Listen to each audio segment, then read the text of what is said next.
So today we are going to discuss another lecture on layouts. Sorry, this is my old file. I'll just change it to my new one.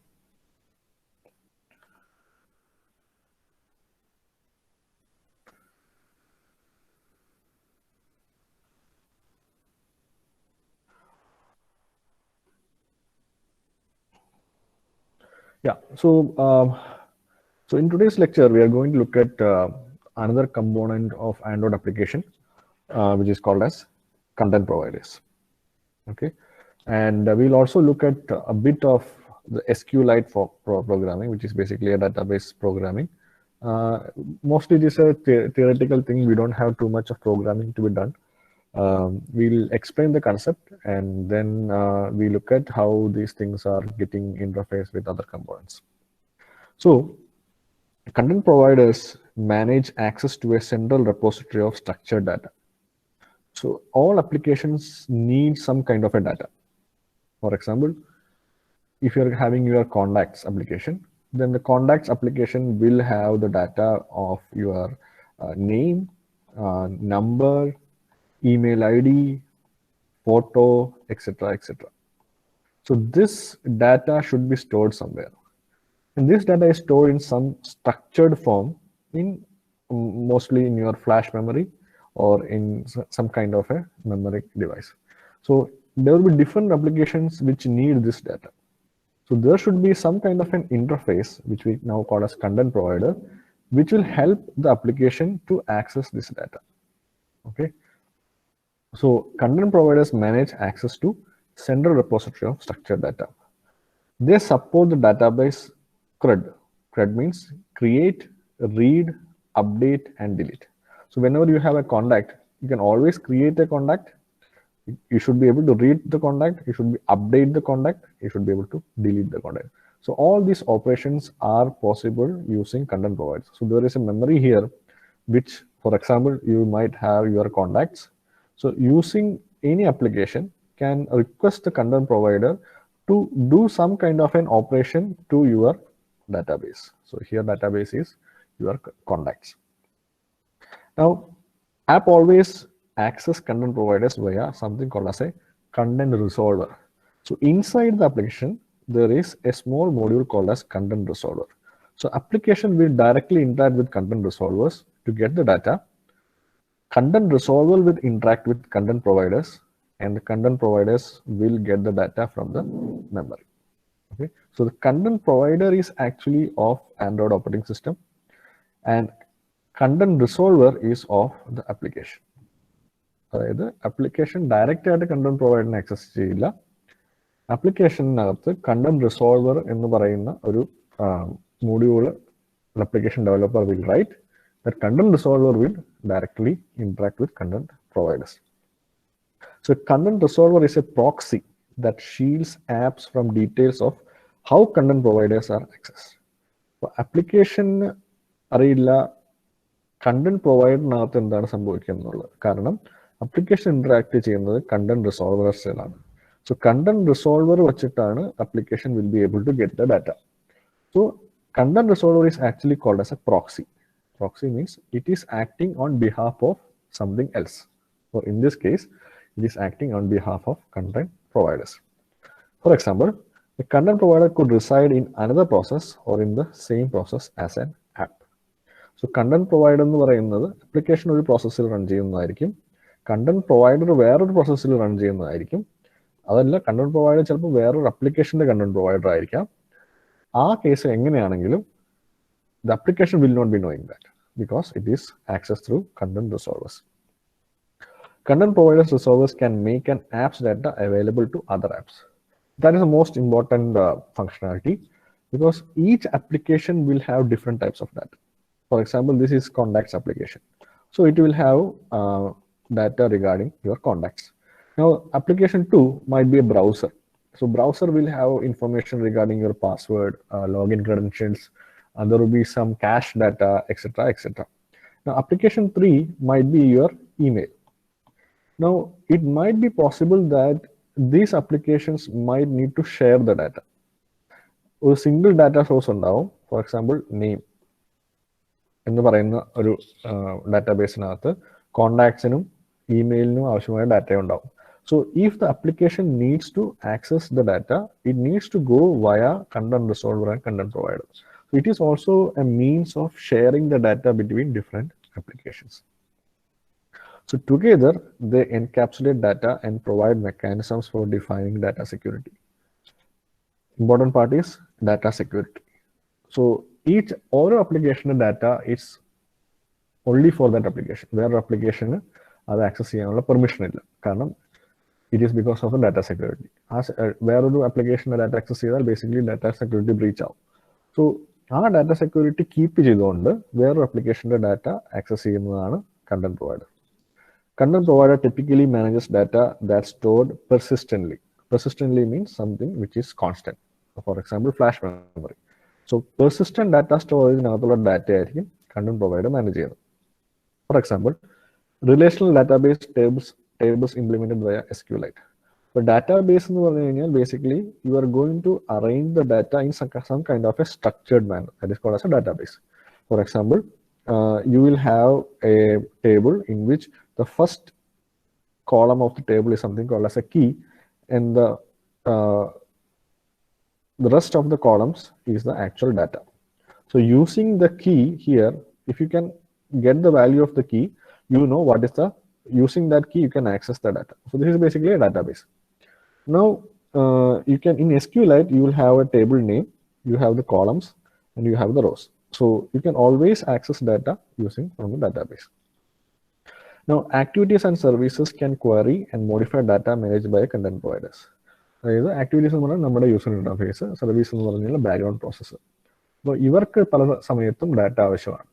അതായത് very simple ആയിട്ടുള്ള കേസിൽ നിങ്ങളുടെ contacts ആപ്പിനകത്ത് നിങ്ങളുടെ if the user wants to change a name of the contact, അപ്പോൾ user name click ചെയ്യുമ്പം the activity actually requests the data from the content provider. എന്നിട്ട് request data to update. So they can query and modify the data.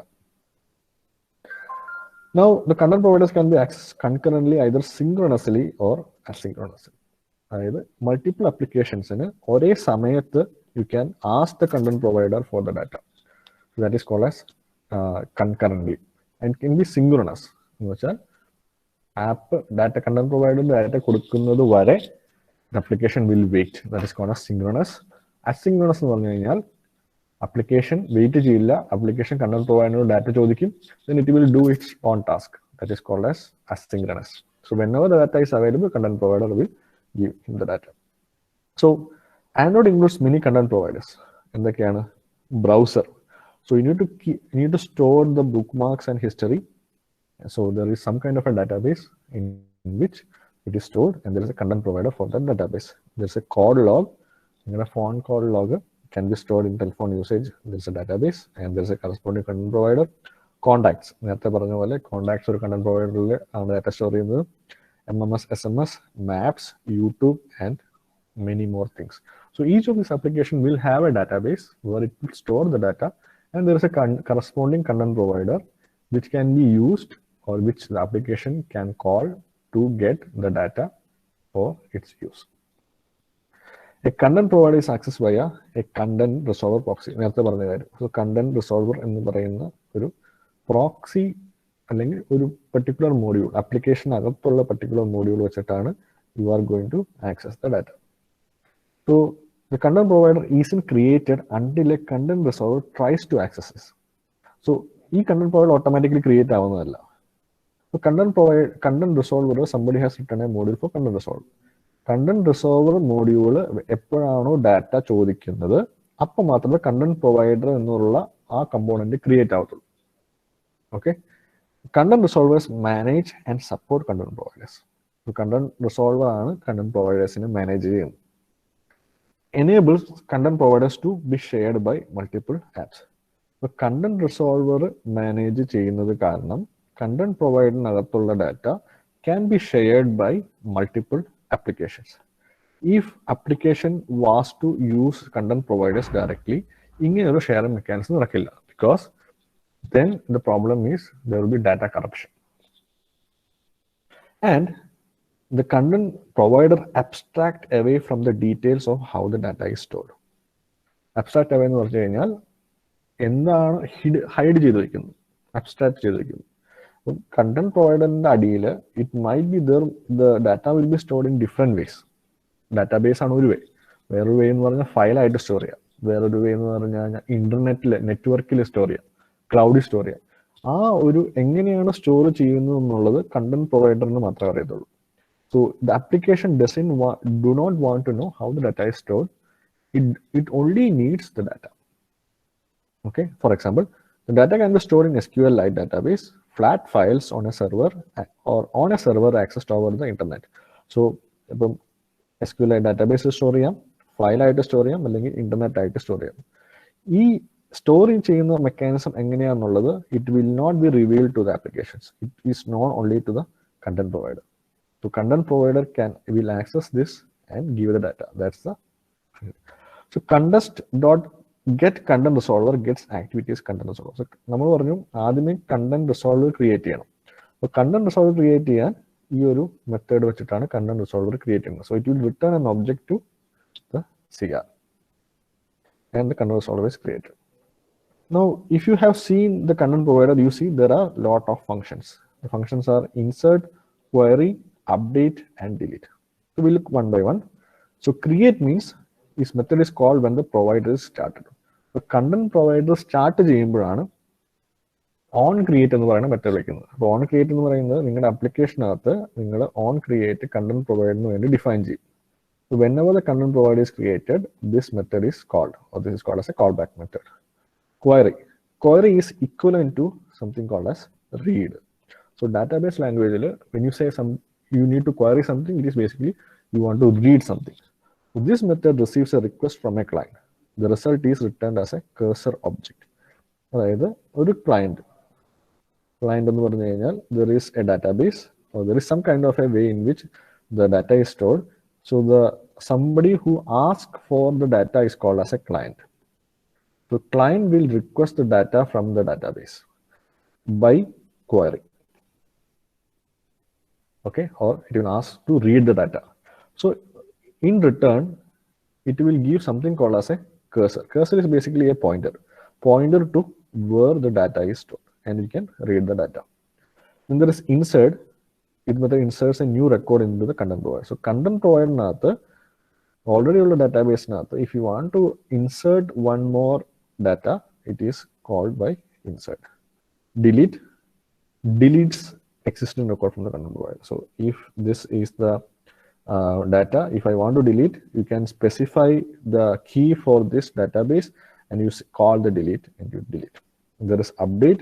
If you want to update any particular data in the database, you call the update function of the content provider, which will update the data. Okay, so let's look at content provider's resolver and usage consideration. Let's see how it is used. So many of the slides are same as previously. So a content provider should be used for apps that manage structured data. The structured data ആവശ്യമുള്ളിടത്ത് മാത്രമാണ് content provider use ചെയ്യുന്നത്. Structured data എന്ന് പറഞ്ഞാൽ ആ ഡാറ്റയ്ക്ക് ഒരു particular sequence നമുക്ക് assign ചെയ്യാൻ പറ്റും. ഫോർ എക്സാമ്പിൾ നമ്മുടെ കോണ്ടാക്ട്സ് ഒരു സ്ട്രക്ചർഡ് ഡാറ്റയാണ്. കാരണം എല്ലാ കോണ്ടാക്ട്സിലും നെയിം ഉണ്ടാവും, ഫോൺ നമ്പർ ഉണ്ടാവും, ജിമെയിൽ ID ഉണ്ടാവും, ഇമെയിൽ ID ഉണ്ടാവും. ഇതൊരു സ്ട്രക്ചറാണ്. ആ സ്ട്രക്ചേർഡ് ആയിട്ടാണ് എല്ലാ ഡാറ്റയും വരുന്നത്. അതുപോലെ അൺസ്ട്രക്ചേർഡ് ആയിട്ടുള്ള ഡാറ്റ എന്ന് പറഞ്ഞു കഴിഞ്ഞാൽ ഫോർ എക്സാമ്പിൾ നമ്മൾ ഡൗൺലോഡ് ചെയ്യുന്ന കാര്യങ്ങൾ. ഇപ്പോൾ നമ്മൾ പല സ്ഥലത്ത് നിന്നും ഇപ്പോൾ PDF ഡൗൺലോഡ് ചെയ്യാം, ഇമേജ് ഡൗൺലോഡ് ചെയ്യാം. പക്ഷെ അതൊക്കെ ഒരു അൺസ്ട്രക്ചേർഡ് ആണ്. അത് നമുക്ക് ആവശ്യമുള്ള കാര്യങ്ങൾ മാത്രമാണ്. അത് ഒരിക്കലും നമ്മുടെ കണ്ടന്റ് പ്രൊവൈഡേഴ്സിനകത്ത് സ്റ്റോർ ചെയ്യില്ല. സ്ട്രക്ചേർഡ് ആയിട്ടുള്ള ഡാറ്റയാണ് കണ്ടന്റ് പ്രൊവൈഡേഴ്സ് സ്റ്റോർ ചെയ്യുന്നത്. It is accessed via the content resolver proxy.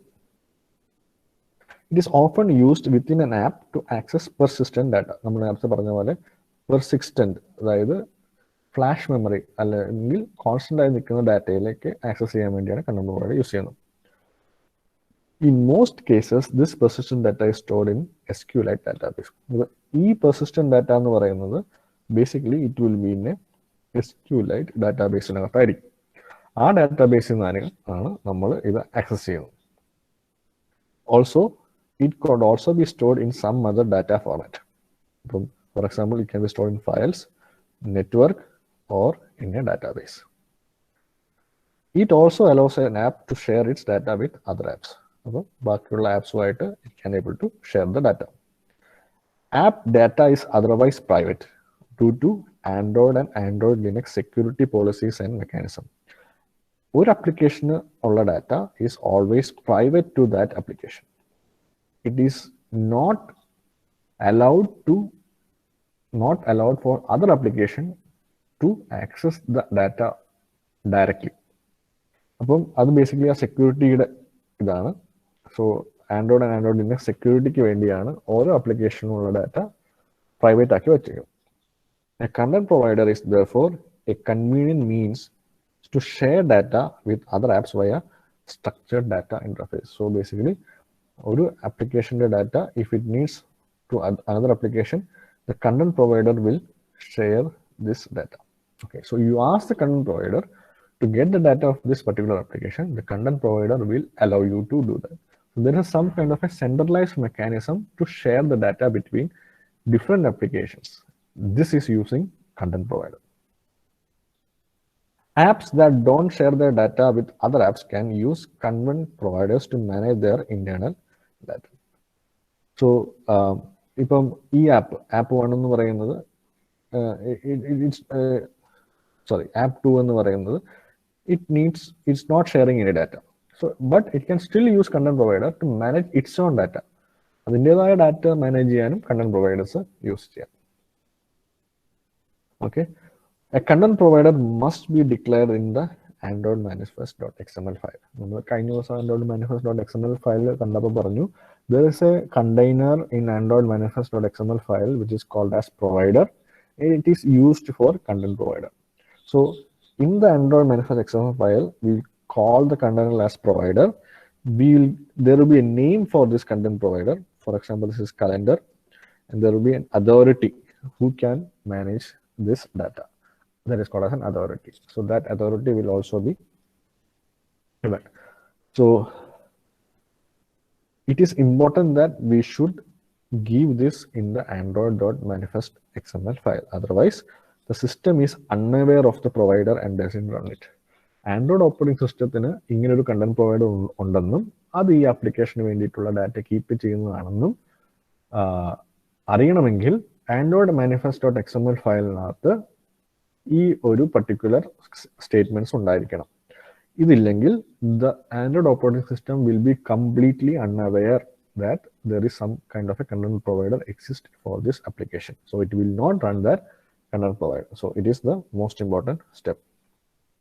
So in the Android XML file, the XML attributes can be used to designate if content provider is exported to other apps. അതായത് ഈ content എൻ്റെ ആപ്ലിക്കേഷന് വേണ്ടി ഉപയോഗിക്കുന്ന content provider ബാക്കിയുള്ള ആപ്ലിക്കേഷനിലേക്ക് കൊടുക്കാമോ എന്ന് വെച്ചാൽ basic ആയിട്ട് ബാക്കിയുള്ള ആപ്ലിക്കേഷൻ ഡാറ്റ ഷെയർ ചെയ്യാൻ പറ്റുമോ എന്നുള്ളത് XML-നകത്ത് പറയാം.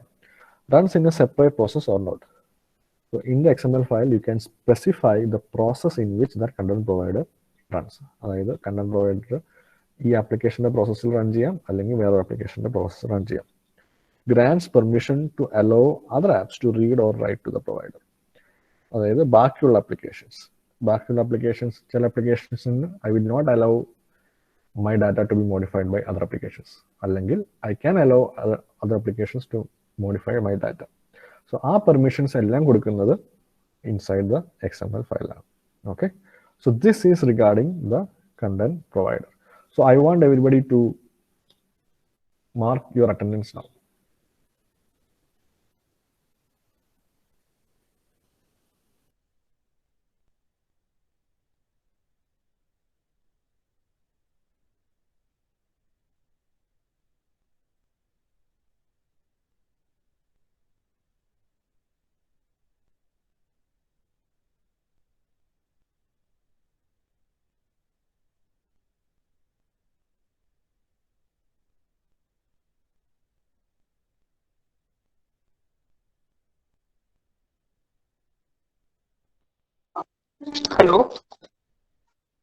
Hello sir.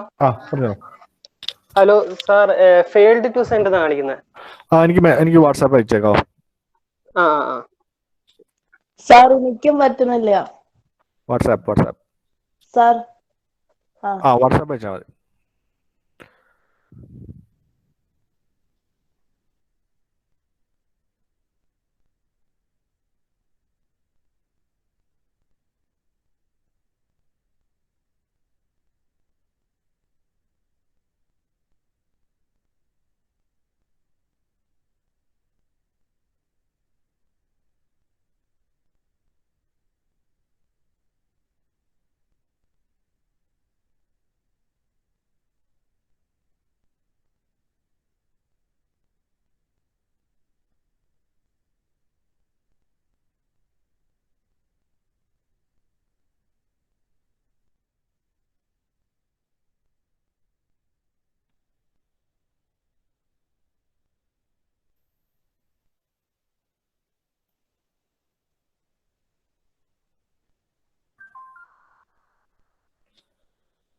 Okay, so let's continue with our next section.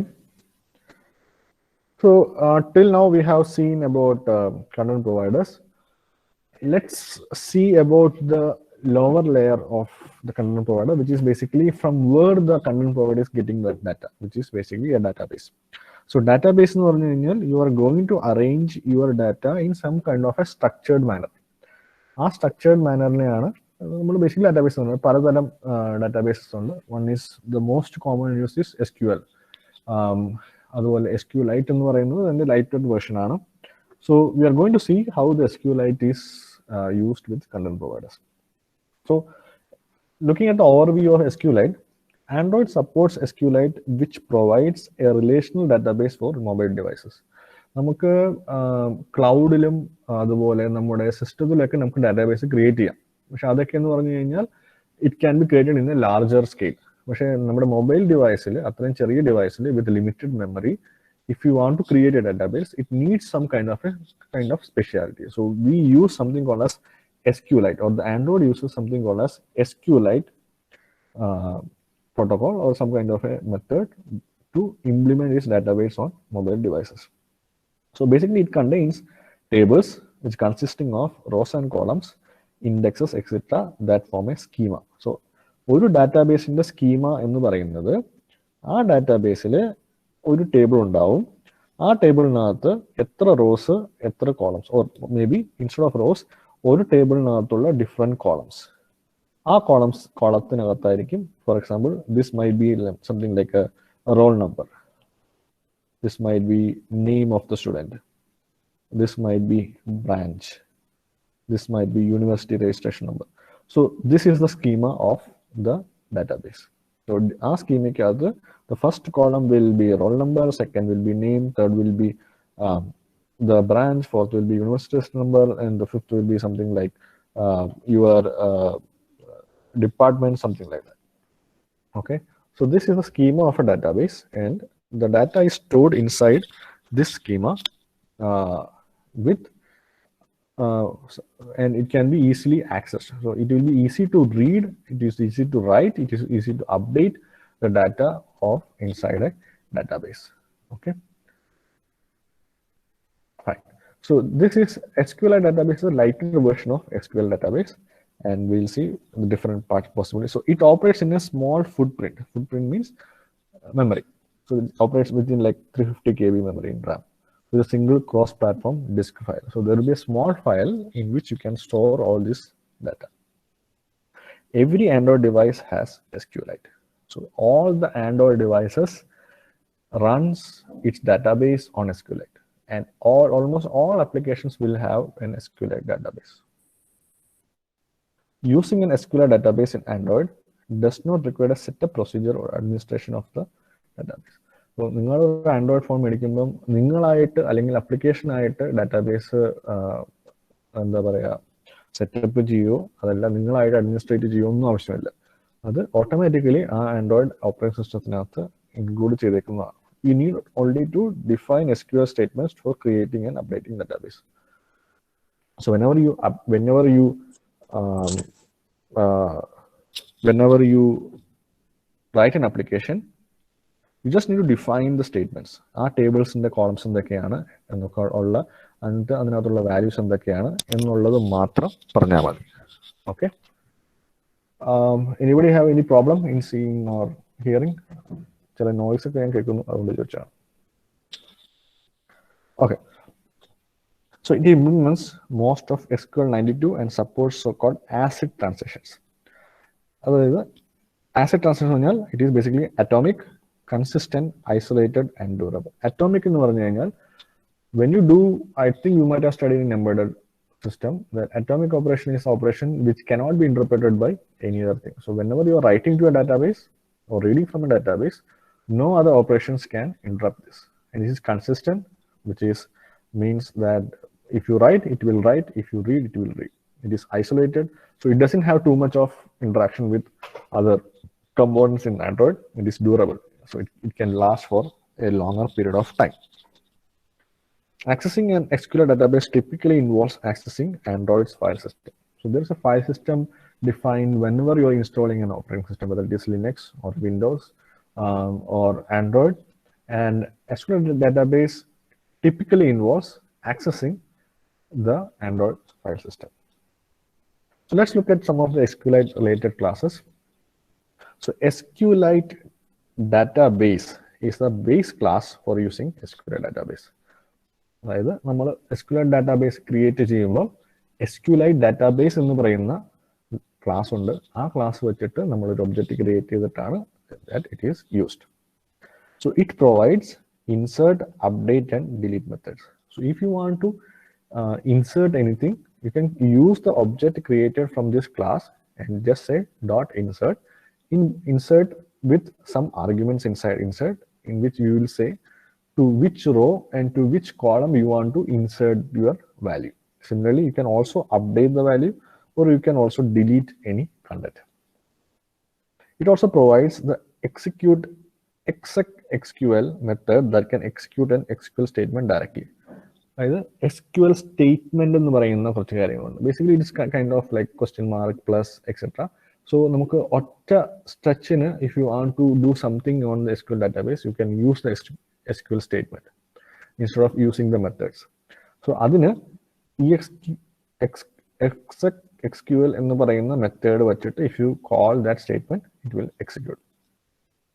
Queries can be created several ways: the raw query and query methods. Query means you're basically reading the database. So if you want to read the database, you can do that reading by using this query or raw query. Query means there are, although they sound same, they're totally different. Raw query means you can completely get some full chunk of data. Query means you might be able to get only one row. The SQLite builder class is the one which can be used for querying the data. Content values defines key values used for inserts and updates of database row. So ഇങ്ങനത്തെ ഓരോ റോയ്ക്കും അതുപോലെ കോളത്തിനും you have something called as a key.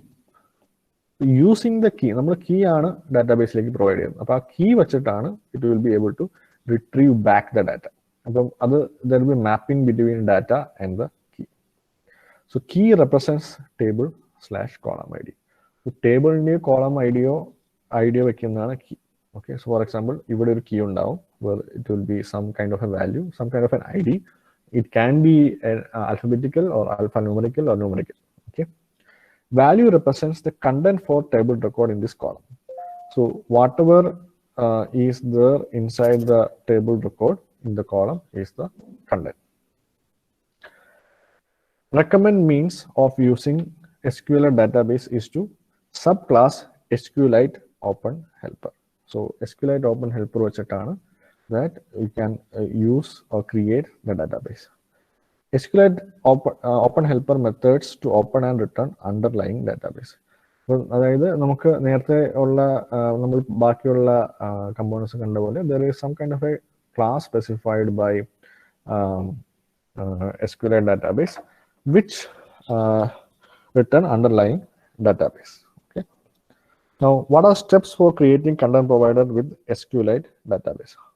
Step 1 is to create the database class. So first, the application's underlying SQLite database needs to be created. അപ്പോൾ ആദ്യം നമുക്കൊരു content provider ഉണ്ട്, and there is a database. Now you need to interface these two. So what are the steps needed to do all these things? So first നമ്മൾ ചെയ്യേണ്ടത് ഈ database create ചെയ്യുക എന്നുള്ളതാണ്. So database create ചെയ്യാൻ SQLite Open Helper വെച്ചിട്ടാണ് create ചെയ്യേണ്ടത്. So you create a new class by extending SQLite Open Helper. For example, so begin by creating a new class named TruthList by database that extends from SQLite Helper. So you say class TruthList database extends. So basically that is a Java code SQLite Open Helper. Now step 2, define the database schema. Schema എന്ന് പറഞ്ഞാൽ ഞാൻ നേരത്തെ പറഞ്ഞു എന്തൊക്കെയാണ് അതിൻ്റെ ടേബിളിനകത്തുള്ള rose എന്താണ്, columns എന്താണെന്ന് define ചെയ്യും. So define is fields inside database. Basically the structure of the database is form. Step 3, now you create the database. So you need to define the onCreate method inside the database. Within onCreate method, simply execute the schema string as SQL to create the table you defined in the previous step.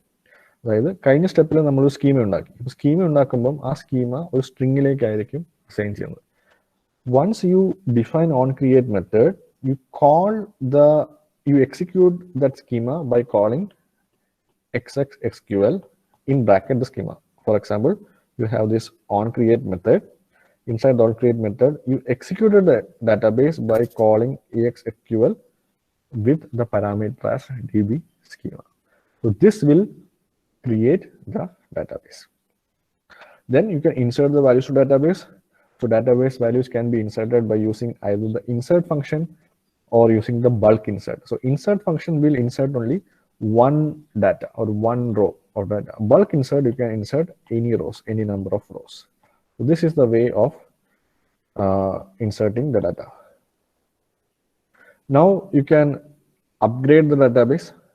So if the database already exists, then the values inside database can be updated using update method. So നമ്മൾ already ഒരു database ഉണ്ടാക്കി, അതിനകത്ത് നമ്മൾ already ഒരു റോയ്ക്കകത്ത് we have given the data.